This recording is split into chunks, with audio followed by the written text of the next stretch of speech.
I am Tim with Golf Cart Garage. We are back once again. It is Thursday, August the 11th.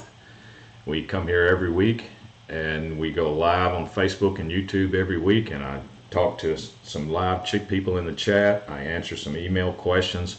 I answer some questions about golf cart related issues that we get at Golf Cart Garage every week. I am also a part of the Gearheads On Demand service that we offer at Golf Cart Garage. Gearheads On Demand is a service that we offer where you can actually schedule an appointment phone call with me. If you're interested in that, you click on the link in the description and it will take you to the scheduling page. You can pick a convenient time that you want me to call you, and maybe I can help you out. I have some golf cart experience. Maybe I'll be able to save you some money, maybe able to steer you in the right direction on what you need to do to possibly fix your golf cart yourself rather than take it to a shop. You can also schedule a video session with me where I will send a link to your phone, and you click the link and I can take control of your camera on your phone, and you can point it and I can see what you're pointing at. If you think you need to show me something, or if I think that I need to see something, we can change it to a video. But a lot of times a phone call will suffice. I mean, a lot of times I can help people with just over the phone. I've heard so many golf cart related issues over the years. I've gotten to the point where I can sometimes recognize what you're describing. Okay, let's see. This is episode 47. This is the 47th time we've done that. We're back every week. This is the 47th week in a row that we have done this. So since the garage is now open, let's get started with the regular questions. Let's go to question 1. I cannot get my cart to go in reverse. Now, it's not a lot of information for me to go on there, but let's just say that we're talking about an electric cart. All right, I need to know a few things. I need to know what type of electrical system you have, what make and model cart you have, because there's different types of forward and reverse switching mechanisms depending on the electrical system, depending on the brand of cart, depending on whether it's has a run toe switch or not. So there's not a lot of information for me to go on. Let's just say that it didn't have a run toe switch. That means it has a mechanical forward and reverse system. Those are known to go bad over time. So you would be looking at your mechanical forward and reverse area for any signs of heat buildup on copper contacts, because it's all copper contacts related. When you switch to forward and when you switch to reverse, you're changing positions of copper contacts, and all your amperage goes through those copper contacts. If a car does have a toe run switch, then we're talking about a completely different type of electrical system where the controller is the main component that changes your car from forward to reverse. So we would be looking at that. So I would need more information to get more specific. All right, number 2. Will an electric golf cart with all-terrain tires climb a 35-degree hill that is about 150 feet long?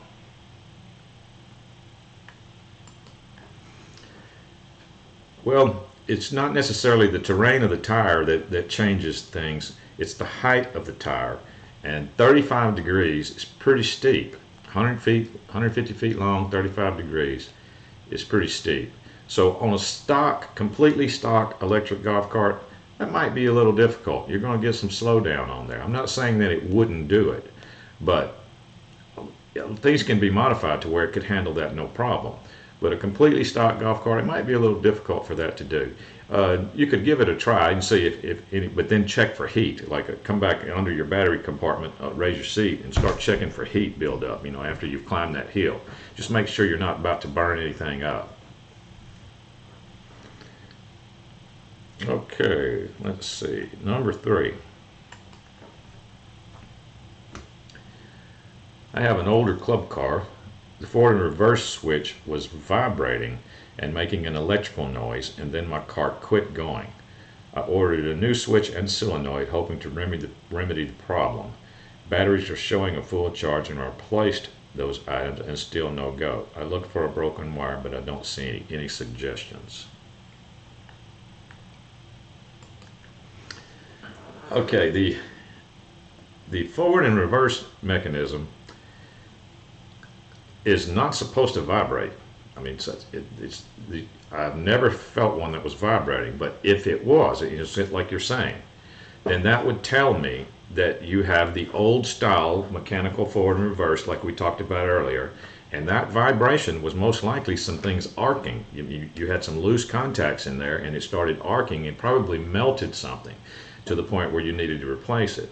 Now at this point, if you've replaced it and you're still having an issue, then knowing, assuming that I'm correct about the heat and the arcing going on that was causing that little bit of vibration, you could have burned up some other things that you're not even aware of. Like there's a couple of little micro switches on that forward and reverse assembly.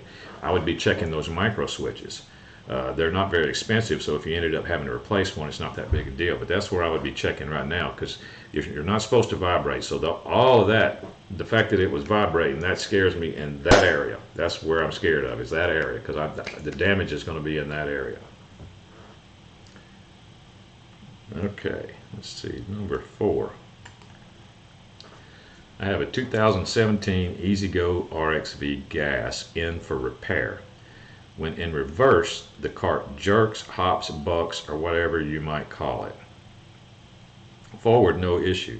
I can take the clutch cover off to inspect, but believe this might be the issue. Anything else you would recommend checking or replacing while the cart is in the shop? Thanks in advance. Alright, well, if forward is fine and it only is jumping and jerking in reverse, then one of your clutches is not operating smoothly in reverse. So I know I say this a lot, but what I like to do with gas cars is I like to put them in neutral, figure out how to crank your car in neutral, because some of them have a maintenance trick to be able to crank them in neutral. Not all cars are cranking neutral, but so anyway, figure out how to crank your car in neutral and then rev it up and then watch your clutches, and just to make sure that they're operating smoothly, see if you can spot where that jerk is happening, because you should be able to spot it. If the only thing you're doing, if everything is fine and forward and then you put it in reverse and then you have a jerk or something, maybe drive your car with your seat off, like sit on it real carefully so you can watch the clutches and put it in reverse and see if you see that jerk. You should be able to see it. I mean, you're on the right track. It's going to be something to do with one of your clutches. Let's see. Number 5. EZGO Power-wise charger. Saw your YouTube video and thought I'd send you a message. My son-in-law put new Duracells on my 36-volt EZGO cart, and now when I plug the charger into the cart, the charger gets about 8 degrees warmer, and on the inside where the white positive line connects to the battery, the connection gets up to 140 degrees as indicated by Laser Heat Detector in about 2 or 3 minutes, and then I unplug it. The DV voltage delivered to the batteries is a little over 42 volts.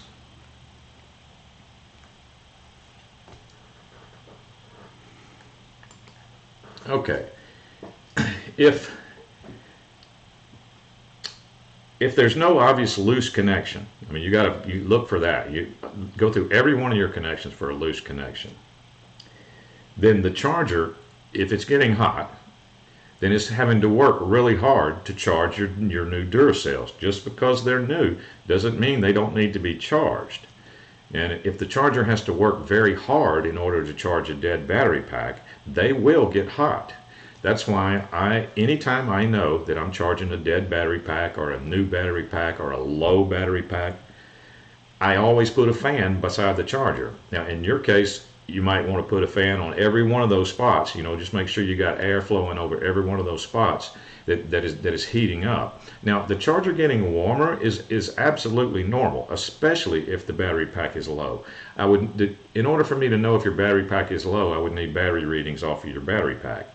And what you said about pulling it off at 42 volts, you have to understand, on a 36-volt car, when everything is working normal, you plug your charger in, the battery pack could get up to 46 to 48 volts before the charger shuts off. So if you only saw 42, that's not even near enough. You didn't let it run long enough. That 42 should continue to climb all the way up to about 46 or 48 on a 36 volt system. So don't be afraid of that 42. That's perfectly normal. That's how it charges the batteries. It has to over voltage your system in order to charge your system. So I would need you to have a voltmeter and check things out, put a fan on it, see if you can get it to go through one charge cycle complete. If you would like, you could charge each one of your batteries up individually with a 6 volt charger, or you could charge them 2 at a time with a 12 volt charger, just to get them all up evenly first, and then try to charge it normally again, and maybe your heat issue would go away then, because your charger's obviously working really hard to charge the pack. All right. Let's go over to Facebook and YouTube and see what we got going on. All right, we got Bruce Hutchins. What's up, Bruce Hutchins? 99 Club Car DS, and it goes 15 miles an hour. How can I make it go faster on a 99 Club Car DS? Well, there's a number of ways you could make that go faster. We talking about a gas or electric cart, first of all. 99 Club Car DS could be, either one. They do make a high-speed gear set, so if you've got plenty of power, then a high-speed gear set would be one way that you could make it go faster. If you're not, but you have to understand, anytime you switch to a high-speed gear set, you're actually going to take away from your torque a little bit. So that would be one thing to keep in mind, that you may lose a little torque if you put high-speed gears in your car, but it will be faster on flat ground. Now, other than that, we sell combo kits. If we're talking about electric car, we sell combo kits that include a big controller, a faster motor, a heavy-duty solenoid. Go to golfcartgarage.com and just plug in combo kits or just plug in motor, and you'll see some combo kits come up that include the engine, the motor, and the solenoid and the controller. And the description on our combo kits is very, very specific too. It even tells you the percentage of increase that you can expect, the percentage of increase in speed, the percentage of increase in torque. So you can, tailor it to whatever you think your application is going to be, what type of terrain you're going to be running on. Let's see.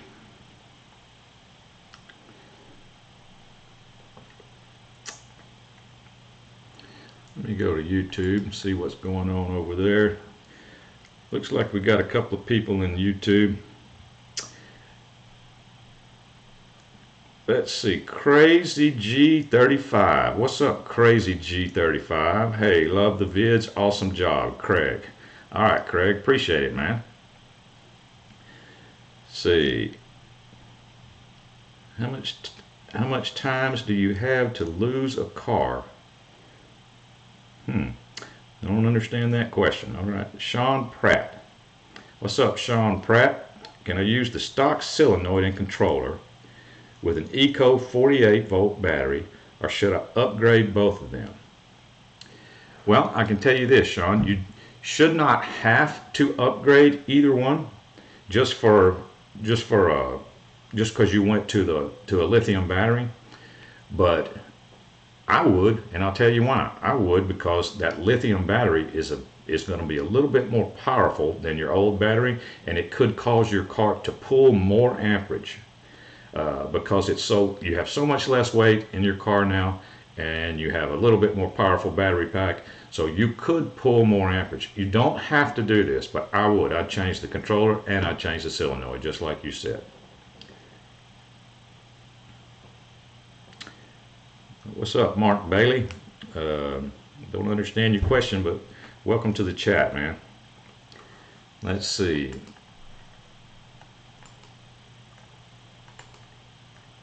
All right, let's go back to the questions. I'll be back in the chat in just a second. Let's go to number. Let's see, where was I at? I think I'm on number 6 here.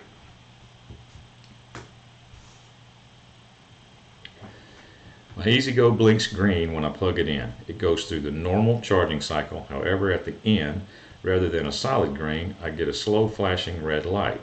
The voltage meter shows 48 volts for the entire battery pack. It is a 48 volt system, about 7 volts per battery.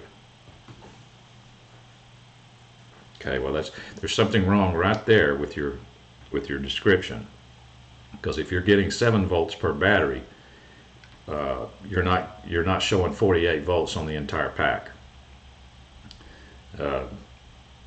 6 times 8 volts, is 48. So if you're getting 7, it's not going to be. It's going to be like 42 if you're 7 point something. So I tried a different charger and the same thing happened. Blinks green for a while, and then blinks red rather than a solid green. So it's not a bad charger. The battery bank is reading 48 volts. Well, it can't be reading 48 volts if you're only getting 7 volts per battery. That's what I was saying. So it's charging, just not fully. Do you have any other thoughts? Well, my thought is that especially since you used your charger on another car, or you did, and it did this, it worked fine. You have a battery issue. There's no doubt about it. You've got a battery issue. You either have really, really dead batteries, and if you are below 48 volts, then that is a really dead battery pack. And that can cause that charger to fault out, or it can cause it to show a fault, it can cause it to work really, really hard.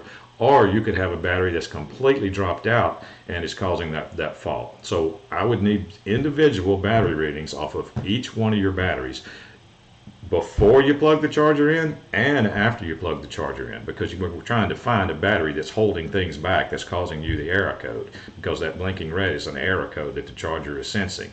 Most likely it's an error code associated with one of your voltage is not rising like it should in the pack. It's rising to a certain amount, but then you've got one battery that's holding back, and the charger senses it and shows an error code. Most likely that's what it is, but we would have to find that particular battery in the 6 in order to go further.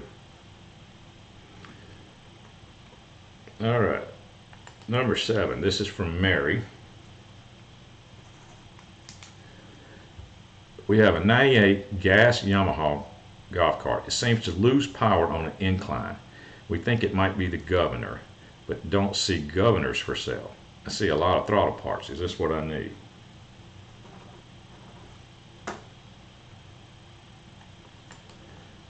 Well, Mary, it is most likely not the governor. When everything is working correctly, adjusting the governor does not give you any more power. It really just gains your speed. It gives you a little bit more flat ground speed. The thing on a gas golf cart that enables you to climb a hill is your, if everything else is working normally, is your clutches. That's the thing that is responsible for enabling you to get up the hill. What happens on those 2 clutches, you have an infinite number of gear ratios. Like when you climb a hill in a car, if it's a real steep hill, you might have to shift down to first, or shift down to a lower gear. In an automatic transmission, when you start to climb the hill, you feel it shift down automatically to a lower gear in order to climb the hill. Well, the way the clutch system works in a gas golf cart, there are infinite number of gear ratio changes, because they go in and out smoothly, and the belt rides up and down. It's constantly changing gear ratios. So when a gas golf cart comes up to an incline, it automatically adjusts the gear ratio in order to continue the same speed up the hill. So if you're getting a big drop off in power, it is either your car is old and might need a compression test, and to see if if you're running good compression in your cylinder, or your clutches aren't working correctly. So I would be back to that, where I want you to crank it in neutral, rev it up, and watch how your clutches work. Watch how they squeeze in and out, and the belt rides up and down. Make sure you're getting full movement. The drive clutch, which is the one that's connected to the side of the motor, when you rev it up, it should squeeze in, and the belt should ride all the way to the top. The driven clutch, which is the one in the rear on the axle section, the transaxle section, it should spread out when you rev it up, and the belt should ride all the way to the bottom. You need to make sure that they're doing that, and that's directly related to your hill climbing ability. But don't worry about the governor. All right, number 8. Yamaha G16a 2001 quits firing after running 200 to 300 feet and will not restart until the next day. Does the same thing. Check spark, not firing. Well, you obviously have some electrical component that's heating up and failing after it gets to a certain temperature. You know, that's what it sounds like. I mean, so I would just start with at the end of the electrical system. What I call the end is the spark plug. I'll just change the spark plug and see if it does the same thing. Eliminate that. That's cheap to eliminate that. Then work your way back. Next, change the coil. You know, then change the coil and see if you get any different results, because it's going to be something to do in your sparking system, that's the two main components. That's getting to a certain temperature and then just dropping out. So that's what I would do in that case. Number 9. When you start the car, this is a Yamaha Adventure 2, and run it for a minute or two and then stop. And when you go to restart the car, it will not start. It just turns over but will not spin up. Any ideas? If you let it sit for a while, it will start up again, but only after a long while. I'm probably going to end up having to say the same answer I gave for the last question there, or my initial thoughts, is that you are losing spark, and then when it cools down, you have spark again. So you have something that's failing in the electrical spark area. So the spark plug and then the coil. That's where I would be going on that also. All right, let's see. Number 10. I'm looking for a new front end for my 2008 Club Car Precedent. I have a 6-inch spindle lift. On the road, it's all over the place and unstable. It is fine on soft terrain. Do you have a recommendation?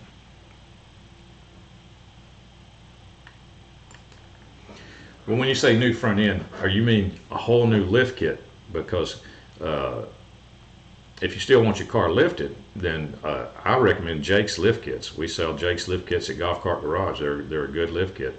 You can get a Jake's drop spindle lift kit if you would like. You can get a Jake's A-arm lift kit if you would like, one of the more expensive ones. You just got to understand, with drop spindle lifts, there's no camber or caster adjustment. So whatever you have, you know, that's what you got. You don't have any adjustment like that. You only have toe in and toe out. And on your particular situation, your proper toe in is 1/8 inch toe in. So you might want to check that and make sure you're only running 1/8 inch toe in. That's proper toe in on a golf cart front end. But I highly recommend Jake's lift kits. Okay, let's go over to Facebook and YouTube again, see what we got. Bruce Hutchins says, can you use a 48-volt solenoid in a 36-volt cart? Well, the answer to that would be no, because when solenoids are rated 48 volts or 36 volts, what that means is that that's their activation voltage. So if you have a 48-volt solenoid, there's no way that you can find 48 volts in a 36-volt cart in order for it to activate correctly. And what I mean by activate is that solenoid click. All it is all a solenoid is an electrically operated on-off switch. Okay, a 48-volt solenoid is designed to be activated by 48 volts, and it holds the correct amount of pressure on the contacts at 48 volts. If you try to use a 48-volt solenoid in a 36-volt system, it's going to activate at 36 volts, and it's going to have low pressure on those contacts, and you're going to end up burning it up. So the answer to that would be no, you don't want to do that.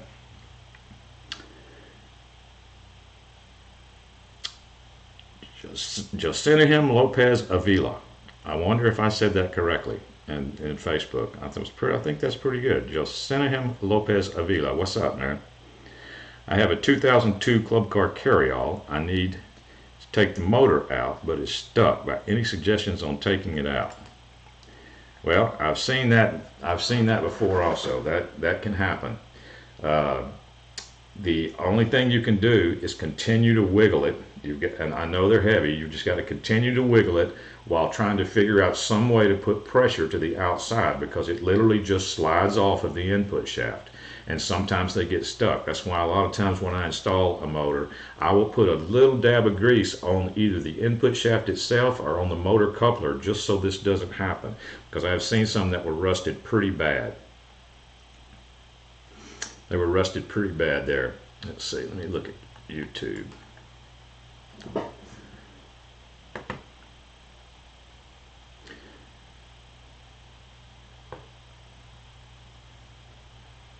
Let's see, got Thomas Mack in the YouTube chat.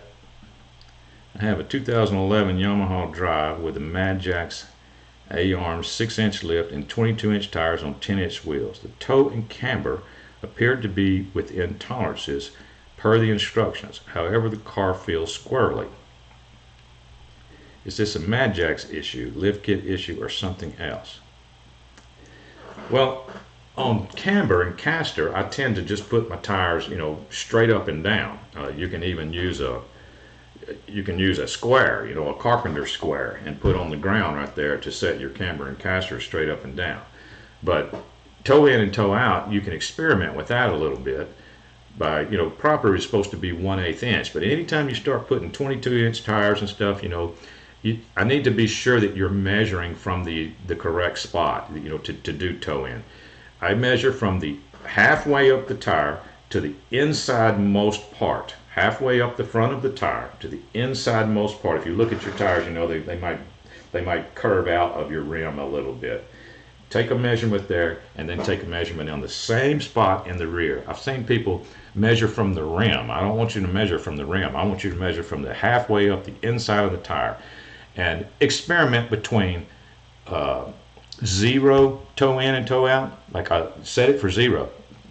Set them even, perfectly even first, and then drive the car, and then go 1/8 inch toe in, and then drive the car, and see if that does anything.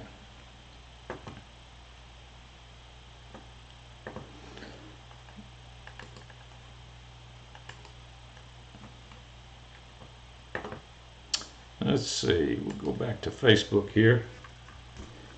To the regular questions. This is only question 11. This is from Tony. I have a 2000 G16. I believe the coil is bad.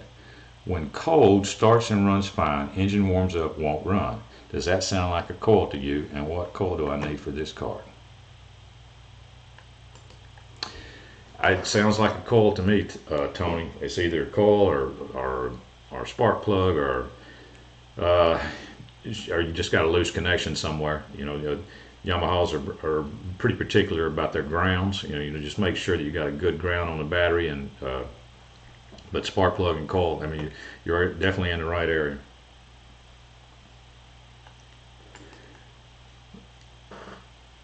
And this one is from Tony. On reading a Harley Davidson battery charger, on the amperage charger gauge, it goes from 0 to about 40. From 0 to about 10, it's white, and then the green, the rest of the screen. For example, if I put it on 5 hours to charge, and it only needs 2, will it go off automatically? How do I read this while charging? Thank you, Bud. Well, I can tell you this: if you've got a Harley Davidson golf cart battery charger, and it's really a Harley Davidson golf cart battery charger, it is most likely not going to be auto shut off. That's good. They didn't have auto shut off, back then when they made Harley Davidsons. So it's not going to be auto shut off. But you can look it up. You can look up that particular charger on the internet. Whichever model number it actually is. I'm sure that you could actually find pictures of it. You could probably find information on it, and that would be one of the things that would definitely be included in the information if it has auto shut off or not. But the fact that it has the timer like you described, I would say that it is not auto shut off. So there's not they've improved on battery charging technology a lot since then. So it'd probably be time to get a new charger if you like your batteries in that car, if you got good batteries in there.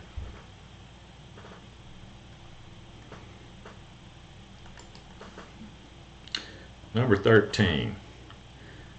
I put the light kit on with the steering column turn signal controls, trying to figure out how to anchor the steering column sleeve at the base so it doesn't rotate when I operate the turn signals. I can tell you this, I have seen people use, I know exactly what you're talking about, I have seen people use double-sided 3M tape. They make a heavy-duty red 3M tape that's double-sided. It's the kind of tape that automotive dealerships use when they put emblems on a car, like the Ford emblem or the Nissan emblem on the tailgate of the truck. Those are done with heavy-duty double-sided tape. So they'll pretty strong tape. So yeah, you can figure out something to do with that would help with your issue.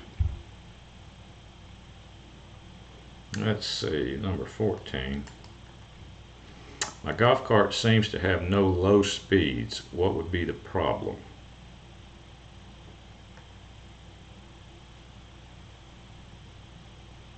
Seems to have no low speeds. Well, depending on make and model, gas or electric, it could be many things. If it's electric, then it's going to be probably something to do with your potentiometer. You know, depending on what car it is, you're going to have different types of potentiometers. If it's gas, it could be something as simple as someone has tweaked the governor too hard, because if you tweak the governor on a gas car too much, you end up losing your ability to do slow speeds smoothly. That's why I don't like to mess with the governor, because if you go too far, you can lose your low speed. If you do have somebody mess with the governor, make sure they know what they're doing, is all I'm saying. Make sure they understand it. Because you will lose some of your low speed ability by tweaking the governor. That's why when I want to speed up a gas car, I think it's a better idea just to put high speed gears in it rather than adjust the governor. But that's personal preference though. Let's see. Howdy, I'm an auto mechanic and one of my customers is a golfer. He has a 2009 Yamaha model. That's a Yamaha, that's the letters for a Yamaha drive cart. It's really jumpy when you push on the gas pedal. I've been thinking maybe the drive belt. Any ideas?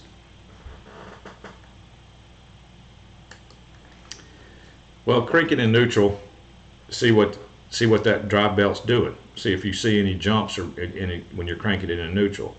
If you can, drive the cart without the seat on it so you can watch the clutches and see if you see any, if it's the belt jumping or not.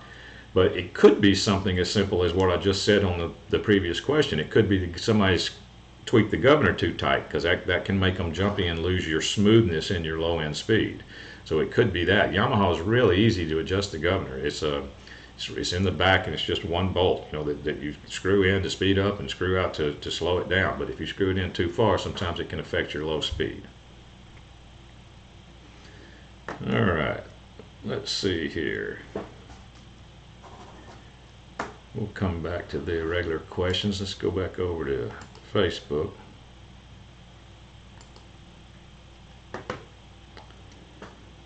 Let's see, Scott Seberg. What's up, Scott Seberg? I have a 1984 Club Car DS electric 36 volt. It is difficult to convert or worth converting to a single lithium battery. Well, that's a good question. Now, that's an 84 Club Car, all right? So, if you did convert to a lithium battery, you have to realize that your lithium battery would be worth about, I don't know, 3 times more than your car, would be worth. So that would be up to you to decide if that's worth it. But as far as pros and cons go to a lithium conversion, there's not any cons at all, except for the cost. I mean, that's the only con. I mean, you would be happy with it, and I mean, that's an old cart. It would be, you'd kind of have a clash in technologies going on there for sure. A 1984 with a lithium in it, that's a pretty big clash in technologies, but it would work. Yes, it would work fine. Let's see. Craig 35 or Crazy G 35, 2009 EZGO RXV. I'm on YouTube now. Makes a funny noise on the right rear wheel when going downhill. Sounds like a wobble or a grind. Is this the electric brake? It very well could be. It very well could be. I can tell you this. If you get on the internet and you plug in common EZGO RXV problems, there are pages and pages and pages of stuff that will show up. One of the two things that shows up the most often in EZGO RXVs is solenoid and that electric brake. So that's the two most common things. So yes, it could easily be the electric brake that's kind of dragging, making that funny noise. Okay, next, same cart. Every now and then when I turn the cart on, the solenoid clicks twice and then won't move. Happens in reverse forward. Messing with it, eventually clear up and off we go. Well, like I just said, the two most common things are electric brake and solenoid. And your first question could be electric brake, and your second question could be that solenoid. So you look that up and see if you can get a more, detailed description on from other people. You can go to one of the golf cart forums and plug it in. You can see everything I'm talking about. There's just lots and lots of common problems with EZGO RXVs. Sean Pratt. I got a 2014 Club Car Precedent. I can get it up to about a mile and then it cuts off. The batteries only read 49 volts. Trying to figure out what it could be. Well, you've got a Club Car Precedent. It goes about a mile, then it cuts off. Your batteries are still at 49 volts. Read 49 volts, so it's not a battery issue then. If it's still reading at 49 volts, your batteries are fine. They're above 48, so it's not a battery going dead. So you got something else that's happening. Most likely it's something heating up, and I would have questions about your car, Sean. Is this a lifted Precedent with taller tires on it, or if it's completely stock? But either way, it could be your controller that's heating up and going into thermal shutdown. The controller going into thermal shutdown and shutting off feels exactly the same as your battery's going dead. I don't know if you've ever driven a golf cart all the way to the point where the batteries, you just ran it till the batteries were dead. Well, the way that feels and that symptom is exactly the same with thermal shutdown in the controller. So it could be that. Let's see here. Let's see. What question was I on there? I'm on 16 is where I'm at. Question number 16 is from Frank. I have a problem with the cart. It wants to run around the block and then it won't start again until you let it sit for a length of time. I have replaced both fuel filter and clean out the gas tank and checked the fuel pump and it's pumping gas. Removed the carburetor, cleaned and reinstalled it, but it just will not run more than a block at a time. I ordered a new carburetor. It will be here Friday and I will install it. If there's any other issues any other ideas you might have.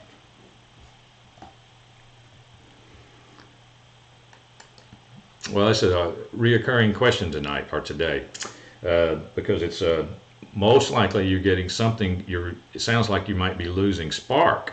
If you've already verified you're pumping gas, you obviously have compression because the cart will crank up. You've got those two things. Well, you got to have spark, compression, and fuel. Well, in your case, we've sort of already verified compression and fuel. So it sounds like you're losing spark. So I do what I said earlier. I change the spark plug first, and if that's not it, change the coil, go backwards in the electrical system like that, and because that's what it sounds like to me. Number 17. I have a Club Car Precedent. The front end is droopy and pulls to the left hard.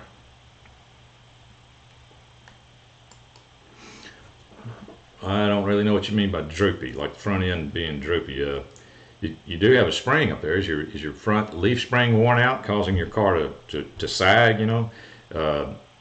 Proper toe in is 1/8 inch toe in on a Club Car Precedent. Also, there are some A-arms on a Precedent in the front of a Precedent. It actually is independent A-arms on both that go to both wheels. But those A-arms are made.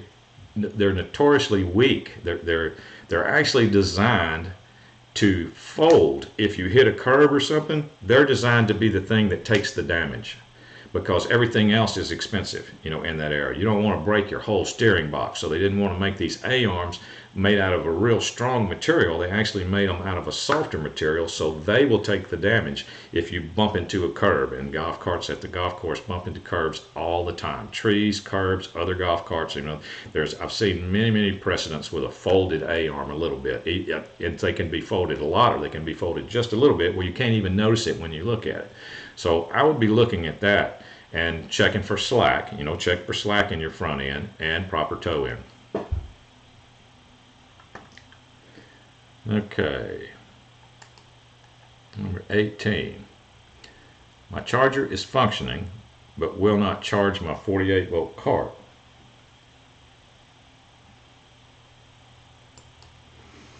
Well, if you're sure your charger is functioning and it won't charge your cart, the most common, I'm going to start with the most common reason that a charger will not come on or will not start up when you plug it into your car. The most common reason is that the battery pack voltage is too low. That's the most common, that's the number one most common reason. So you need to check your battery pack voltage with a voltmeter, with a handheld voltmeter. You can put one lead on the first battery positive and the other lead on the last battery negative. See what your voltage is. If your car is a 36-volt car, your voltage should be at least 36 volts. You know, it could be as high as 38 volts on a 36-volt car. If your car is a 48-volt car, your voltage should be at least 48 volts. It could be as high as 50-something, about 50 to 51 volts on a really good, strong 48-volt pack. Could be sitting there at 50 to 51 volts. Now, there is a point, if you lower the voltage, where that charger won't come on. It's got to see a certain amount of voltage before it will come on. The chargers are DC voltage activated. They're not AC activated. Like when you plug it into the wall, it doesn't do anything on a golf cart charger. They're not AC activated. They only come on when you plug it into the golf cart. They sense the DC voltage from the battery pack. But like I said, the voltage needs to be up to a certain point before it will, it has to be enough for it to turn the charger on, to click the relay to turn the charger on. Okay.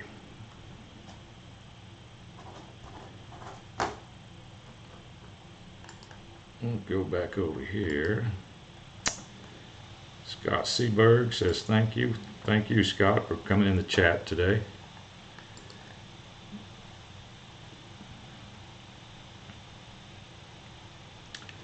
Sean Pratt. Okay, yeah, I was asking you about if your car was lifted earlier because you were the fact that it is lifted with bigger tires, I'm going to double down on what I said is probably the issue. Now, the only thing, you can fix that by changing your controller. I mean, just changing it to an aftermarket controller. You can change it to a 𝗏𝘂𝘁 controller. That would be a better controller than what's in there. You could change it to a heavy-duty All-Trax controller. That would be fine. But the fact that your car is lifted with bigger tires makes it even more likely that it could be your controller that's going into thermal shutdown, like what I had said earlier. I'll come back and check on the chat again here in a minute. That's all of the regular questions. I just want to get some of this stuff out of the way so before I forget it, so I don't forget it. Don't forget to go to golfcartgarage.com. Look for this logo right here. This is the logo for Extreme Golf Cart Makeover Season 2. The winners have already been picked for Season 2. They will be announced next week. But they've got lots of videos over there now that you can go back and look at and see what was going on. So for more information, go to golfcartgarage.com. Look for this logo, Extreme Golf Cart Makeover Season 2. And you can watch some cool videos that Dave has done with the golf cart over there. Let's see here.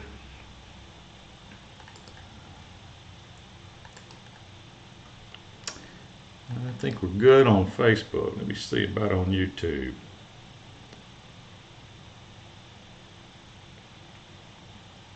Yep, I think we're good there. All right. Well, that looks like it's going to be about it for me.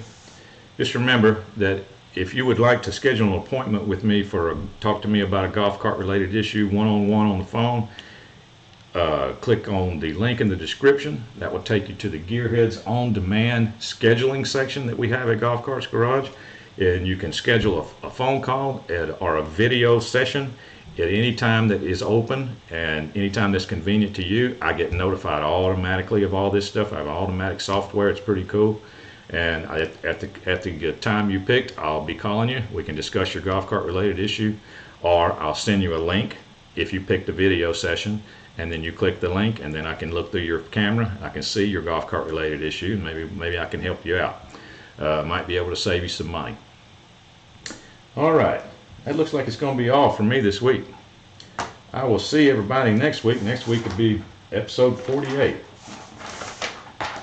And we will do this all over again. So, thank everybody for coming in the chat. I hope I mentioned everybody's names. Thanks everybody for showing up in the chat. We always like that. So thank everybody. We will see y'all next week. Let me see. The golf cart garage is now closed.